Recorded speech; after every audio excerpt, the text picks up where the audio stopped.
Hello class third, how are you all. Hope आप सभी अच्छे होंगे और अच्छे से पढ़ाई कर रहे होंगे। बच्चों, आज हम पढ़ेंगे पाठ 7। And what's the name of the chapter? वायु तथा जल। आज बच्चों हम पढ़ेंगे एयर और वाटर के लिए, और ये दोनों ही अति आवश्यक हैं। किसके लिए बच्चों?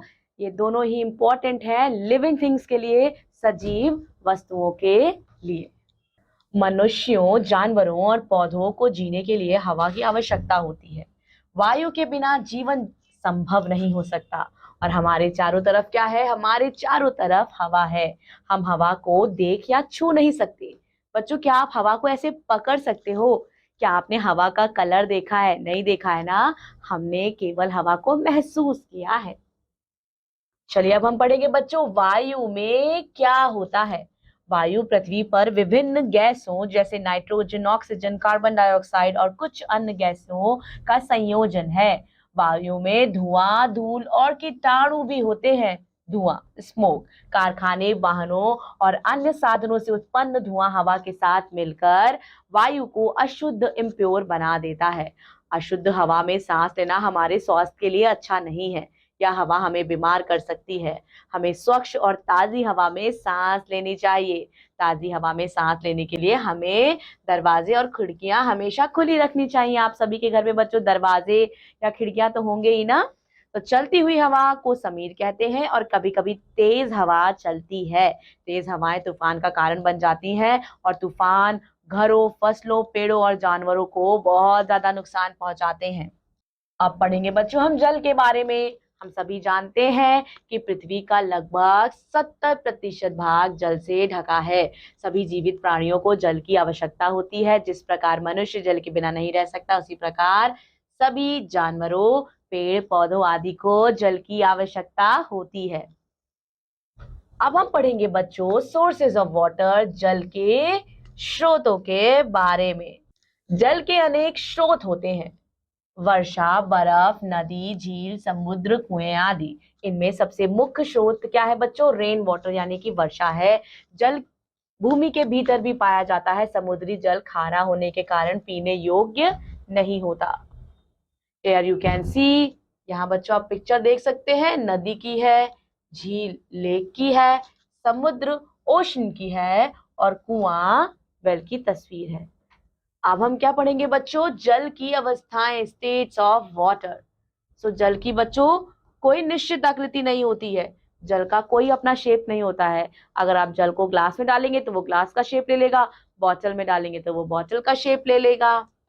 जिस बर्तन में रखा जाता है या उसी की आकृति ग्रहण कर लेता है। और बच्चों इसकी 3 अवस्था होती है। कौन कौन सी बच्चों? सॉलिड, ठोस, लिक्विड। सॉलिड, लिक्विड यानी कि द्रव रूप, और गैस रूप। आप ये देख सकते हैं बच्चों, जब पानी को हम फ्रीजर में रख देते हैं तब वो बर्फ बन जाता है, आइस क्यूब्स बन जाता है। उसके बाद पानी को जब हम ग्लास में रख देते हैं, आप देख सकते हैं ये लिक्विड फॉर्म में है। और बच्चों जब पानी को गैस पे हम रख देते हैं, ऑन कर देते हैं गैस, तब क्या होता है बच्चों? जो हवा है, हवा के थ्रू पानी जो है वो ऊपर उठने लगता है, और वो किस में बदल जाता है? वो जल वाष्प, वाटर वेपर में चेंज हो जाता है। ठोस, सॉलिड। बर्फ पानी का ठोस रूप है। ठोस का एक निश्चित आकार होता है। बर्फ पानी से हल्की होती है, इसलिए यह पानी पर तैरती है। द्रव, लिक्विड, जिस पानी का हम प्रतिदिन उपयोग करते हैं वह तरल रूप है। द्रव का कोई निश्चित आकार नहीं होता, या जिस बर्तन में डाला जाता है उसी का आकार ले लेता है। गैस, जलवाष्प या भाप जल का गैसीय रूप है। गैस का ना तो कोई आकार होता है और ना ही निश्चित आयतन। बच्चों जल की अवस्थाएं जो है वो गर्म करने तथा ठंडा करने पर बदलती रहती हैं।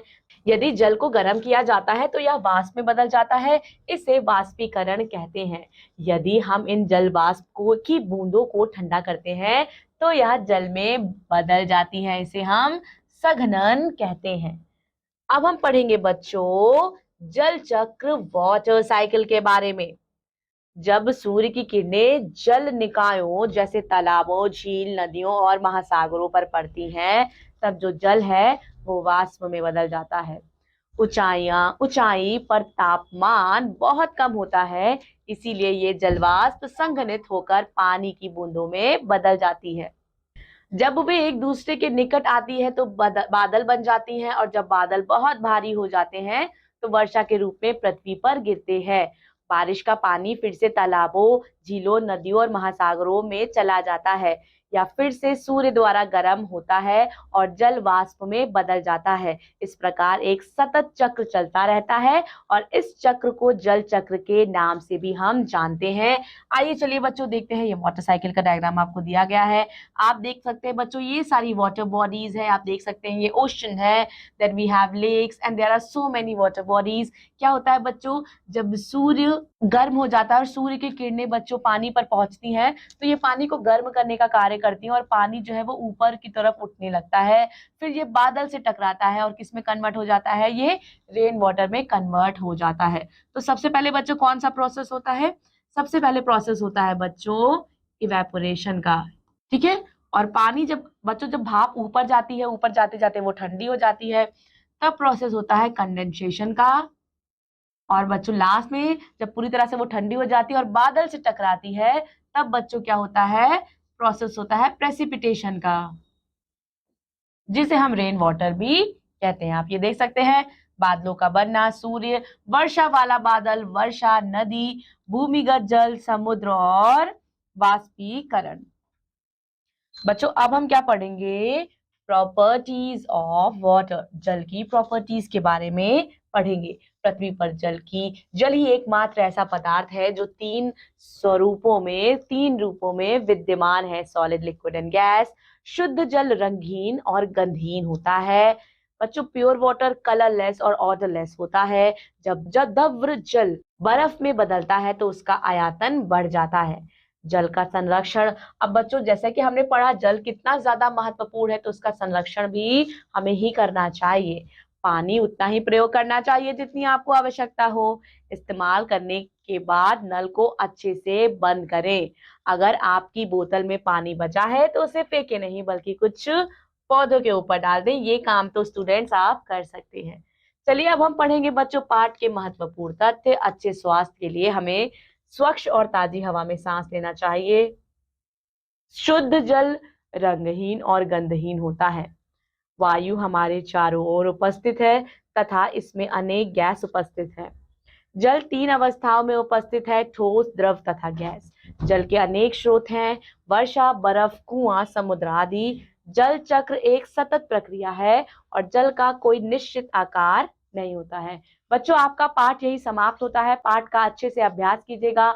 मैं आपसे मिलूंगी आपकी अगली कक्षा में, और इस पाठ में जितनी भी बातें हमने पढ़ी हैं उसको आपको अच्छे से याद करना है और ध्यान रखना है कि जल ही जीवन है। इसलिए हमें बच्चों जल संरक्षण करना है। अपने तरफ से बच्चों आप यही प्रयास कर सकते हैं कि आप पानी वेस्ट मत कीजिए। जो बॉटल में आपके पानी बचा है उसको पौधों में डाल दीजिए। And always remember that single drop of water is very much essential. जल ही जीवन है।